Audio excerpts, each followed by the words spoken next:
दुलाराय आसाम ट्राइबेल फरायसा आफाद आरो बड'लेण्ड आयेन फरायसा आफादनि हानजाया चिरां जिल्ला बेंगिरि नरेन्द्र कुमार साहखौ लोगो हमफैदों। 2014 मायथाइनि मार्च दाननि 29 खालार खालि चिरांनि आमगुरि थानानि सिङाव थानाय माख्रा दैयाव ना गुरनो फैनाय समाव 1 नं बल्दिनि थागिबि गजेन मोसाहारि आरो फानस्रि मोसाहारिनि फिसाजो दयाश्री मोसाहारिखौ माखासे मुस्लिम सुबुंफोरा जिनाहारि खालामनानै बुथारनाय जाथाया सोमजिदोंमोन।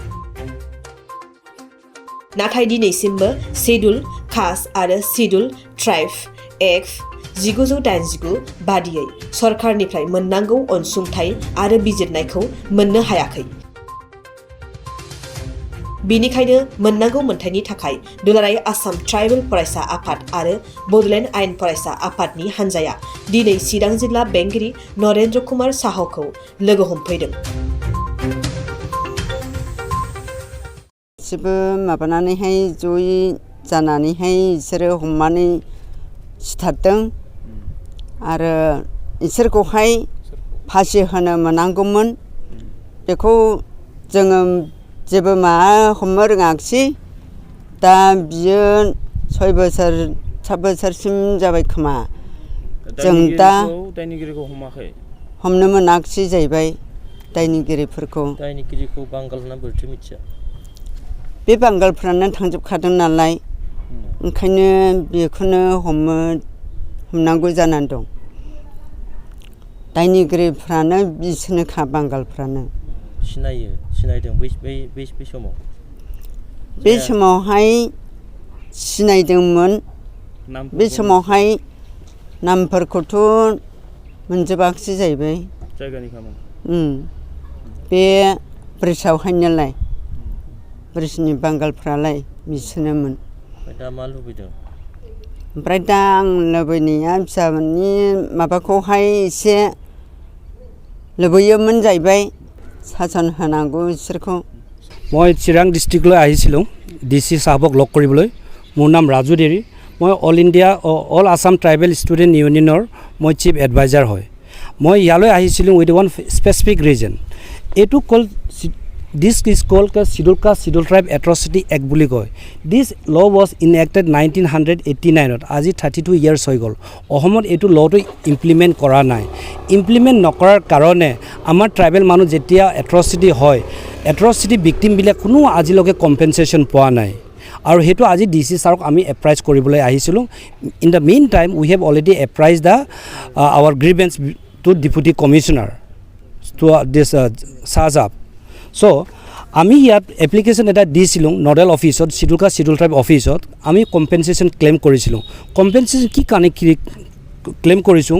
দয়াশ্ৰী মুছাহাৰী 2014ত ছোৱালীটোক ৰেপ কৰি পেলাই মাৰি দিলে। কোনে মাৰিলে? মুছলিম কেইটামান ইউথছে মাৰি দিলে। তেতিয়া মাৰি দিয়াৰ পিছত এজ পাৰ দিছ এট্ৰচিটি এক্ট কম্পেনচেশ্যন পাব লাগিছিলে ভিক্টিমে।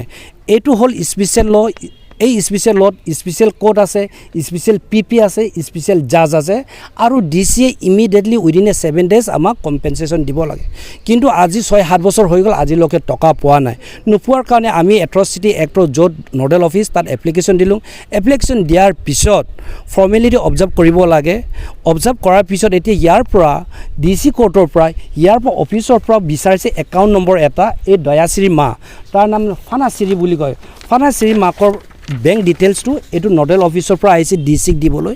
আৰু DC চাহাবে এইটো number as per this letter from the Guwahati, এইমতে ইয়াৰ ফানাশ্ৰীৰ একাউণ্ট নম্বৰটো দিব লাগিছিলে, গুৱাহাটী পঠিয়াই দিব লাগিছিলে চিৰাং DCয়ে।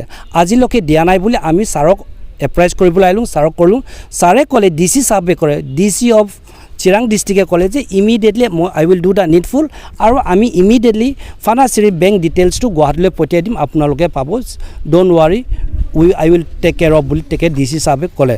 আমি ভাল পালোঁ কিন্তু মই ইয়াতে আপোনালোকক এটা কথা ক'বলৈ বিচাৰিছোঁ যে BTRত আমাৰ ট্ৰাইবেল মানুহ বহুত আছে ট্ৰাইবেল মানুহৰ আজি বঞ্চিত হৈ আছে আমি কেতিয়া কম্পেনচেশ্যন ক্লেইম কৰিব পৰা নাই বিকজ আমি লটোৱে নাজানো সেইকাৰণে এই লটো আমি আৱেৰনেছ প্ৰগ্ৰাম কৰিবৰ কাৰণে আমি খুব যত্ন দিছোঁ ইনফেক্ট আজি DC সাহেবো ক'লে যে আমি আৱেৰনেছ প্ৰগ্ৰাম কৰিম বুলি ক'লে আমি শুনি ভাল পালোঁ আৰু নিশ্চয় কৰিব লাগিব আৰু আপোনালোকে মিডিয়া মাই ফ্ৰেণ্ডছ আপোনালোকে এইটো ক'ব লাগে যে এট্ৰচিটি এক্টটো অসম চৰকাৰে আৰু আপোনালোকৰ BTRত ইমিডিয়েটলি ইমপ্লিমেণ্ট কৰিব লাগে তেতিয়াহ'লে আমি জাষ্টিছ পাম জাষ্টিছ যেতিয়া নাপাওঁ তাৰমানে মিনিং নাই আজি BTRত ইমান অত্যাচাৰ চলি আছে আমি লিগেলি ফাইট কৰিব পৰা নাই because we are innocent we do not no' what is law আৰু প্লাছ পুলিচে যিবিলাক খেলি মেলি কৰে এডমিনিষ্ট্ৰেটিভ ডিপাৰ্টমেণ্টে আমাক কেতিয়াও কপাৰেট নকৰে সেই কপাৰেশ্যন নকৰাৰ কাৰণে আমি সদায় ডিপ্ৰাইভ হৈ আছোঁ আমাৰ জাষ্টিছৰ পৰা That's all. Thank you, my friends. Compensation কিমান What is atrocity act মতে গেং ৰেপ বুলি ক'লে দায়াশ্ৰীক গেং ৰেপ কৰিছে গেং ৰেপ মানে দুইজনৰ পৰা বেছি হোৱাটো গেং ৰেপ বুলি কয় গেং ৰেপত ইয়াত এমাউণ্টটো আছে 8,25,000 but she was also murdered that means another 8,25,000 that means total 16,50,000 she is bona fide and she is bona fide to get that 16,50,000 পাব লাগে এতিয়া অসম চৰকাৰে কিমান দিয়ে আমি নাজানো but it is also' true that central government social welfare department already 15 lakh sanction কৰিলে যোৱা বছৰ 2020 দিলে কিন্তু সেই পইচাটো because of the negligence of Assam government Guwahati সেইকাৰণে যোৱা বছৰ পইচাটো মুকলি কৰি নিদিলে এবাৰ ৰিলিজ কৰি দিম বুলি কৈছেহে দিম বুলি দিয়ে না নিদিয়ে আমি নাজানো কিন্তু আছাম গভৰ্ণমেণ্টে খুজিছে ফানাচিৰি দায়াচিৰিৰ মাকৰ পৰা একাউণ্ট নম্বৰটো খুজিছে থ্ৰু DC সেইকাৰণে DC চাবক সেই একাউণ্ট নম্বৰটো দিবলৈ কাৰণে আমি আহিছিলোঁ ফানাচিৰিৰ মা হয় দায়াচিৰিৰ মা ফানাচিৰি হয় ফানাচিৰিৰ একাউণ্টতে ক্ৰেডিট এমাউণ্টটো ডাইৰেক্ট ক্ৰেডিট হ'ব এইটো কোনো মানুহ তাত নাযায় এইটো ইয়াত কাৰো ৰাজনীতি নাই আমি ভাবিছোঁ যে ফানাচিৰিয়ে পাব লাগে because she is the mother of the দায়াচিৰি আৰু এটা কথা যে কালপ্ৰিটটো কেনেকৈ বাচি গ'ল ইয়াত আজি যদি যোৰহাটত অবিনাশ ভূঞাৰ কেছটো যদি অসম চৰকাৰ ইমান চিৰিয়াছকৈ লয় কোলা গুণ্ডাক যদি মাৰিব পাৰে এই ইয়াত যে দায়াশ্ৰীক যে হত্যা কৰিছিলে এই মুছলিম ল'ৰাখিনিয়ে এইখিনিতো নন ট্ৰাইবেল হয় এজ পাৰ দিছ এট্ৰচিটি এক্ট নিয়তকৈ আজি ডেটত ইয়াততো 2 মান্থছত আপোনাৰ চাৰ্জশ্বিট দাখিল কৰিব লাগে 2 মান্থছত লগে কেছ ডিছপ'জ হ'ব লাগে that means within the 4 months কেছটো ডিছপ'জ হ'ব লাগে কিন্তু আজি 6 বছৰ হৈ গ'ল আজিলৈকে কেছটো একো আগে পিছে একো নাই that means is a injustice সেইকাৰণে আছাম পুলিচ গভৰ্ণমেণ্টক আমি সেইটো কৈছোঁ যে আপোনালোকে কোৰ্টক মিছগাইড নকৰিব আপোনালোকে কাৰেক্ট ডাটা কাৰেক্ট ইনভেষ্টিগেট কৰি পেলাই কালপ্ৰিটক আপোনালোকে হেং ডেক নকৰে লাইভ কনভিক্টেড কৰিবৰ কাৰণে আমাক সহায় কৰিব লাগে তেতিয়া আমি জাষ্টিছ পাম তেতিয়াই এই এট্ৰচিটি এক্টৰ যিটো আইন সেইটো মিনিং থাকিব নহ'লে এইটো মিনিংলেছ হ'ব থেংক ইউ